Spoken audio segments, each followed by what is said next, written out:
What's up, Taiwan? Good evening. I'm Ethan Liu with 10 minutes of news from here in Taiwan and around the world. The UN General Assembly is well underway, and Taiwan's diplomatic allies have been speaking out in support of Taipei's participation in the organization. Since 1971, Taiwan has been unable to participate in UN organizations. That's when the seat representing China switched from the Republic of China in Taipei to the People's Republic of China in Beijing. James Chater has more.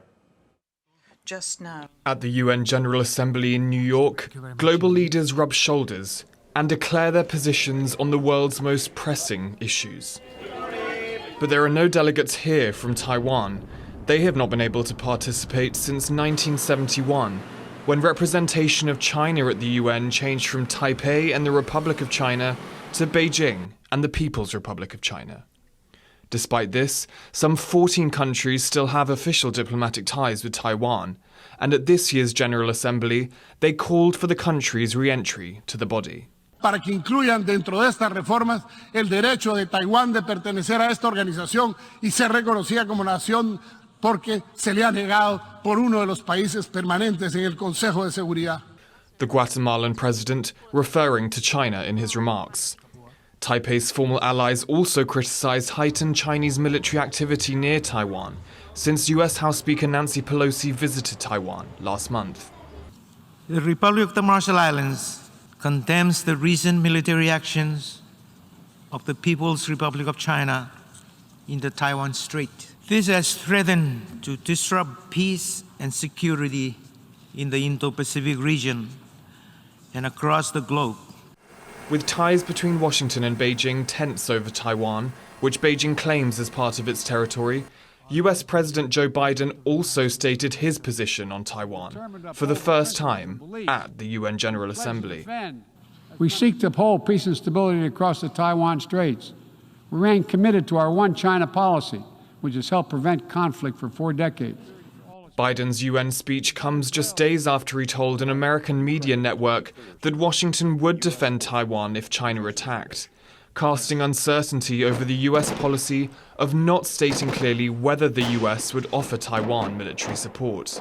However, on rivalry with China, Biden was clear. Let me be direct about the competition between the United States and China. As we manage shifting geopolitical trends, the United States will conduct itself as a reasonable leader. We do not seek conflict. We do not seek a Cold War. With Taiwan absent from the UN, others have had to speak on the country's behalf. But as concerns over the Taiwan Strait ascend global leaders' agenda, Taipei's absence from the body is getting more difficult to ignore.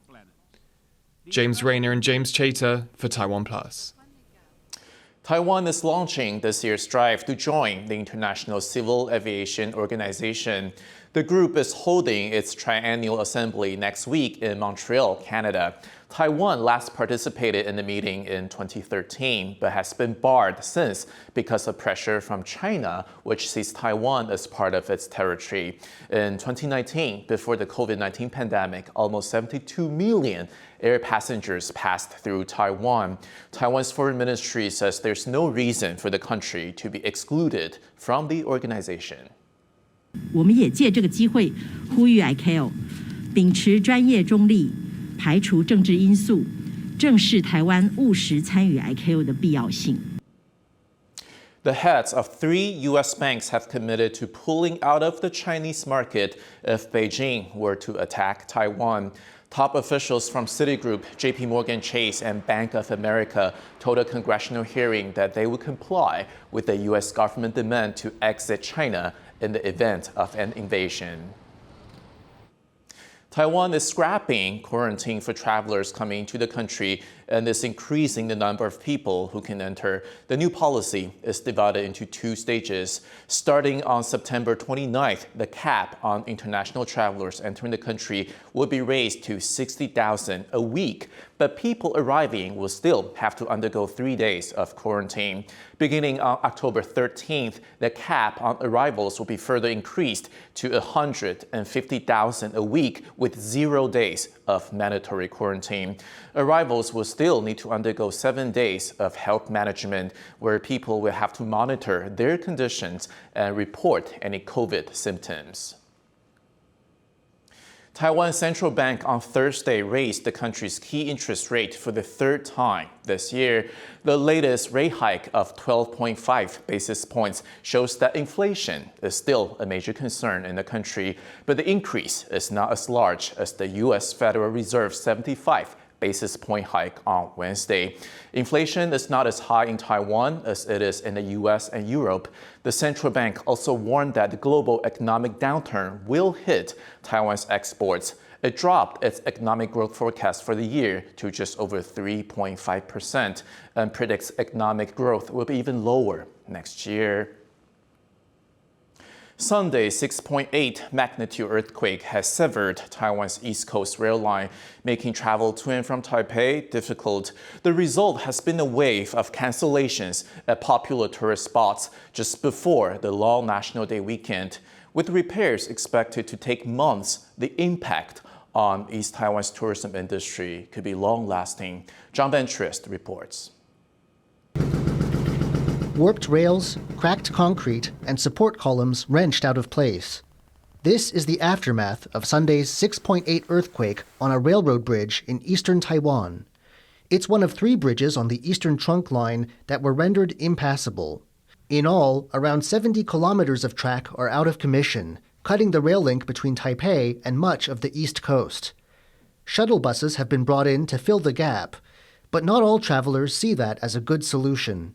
平时本来是2个小时、3个小时就可以到啊，那现在变成要5个多小时，我觉得很浪费时间。 This is also affecting tourism to the scenic region. Before the earthquake, hotels in Taidong County, site of the epicenter, were booked up for the upcoming National Day long weekend. But half those reservations have since been canceled. Airlines are adding capacity on their Taipei-Taidong routes from Friday to Monday, and Taidong's tour operators are hopeful air travel will help pick up the slack.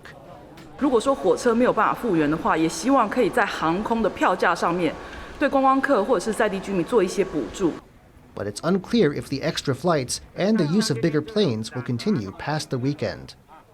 The Transportation Ministry expects repairs to the rail line will take half a year, meaning the region's tourism industry can expect a difficult Lunar New Year and a rough start to the spring travel season beyond. Patrick Chen and John Van Trieste for TaiwanPlus. A top Taipei university is expanding its catalog of courses taught in English amid a government push for bilingual education. Ryan Ho-Kilpatrick has the details. At National Taiwan Normal University, or NTNU in Taipei, one of the growing number of classes taught in English. This semester, close to a fifth of the school's core curriculum courses are English taught.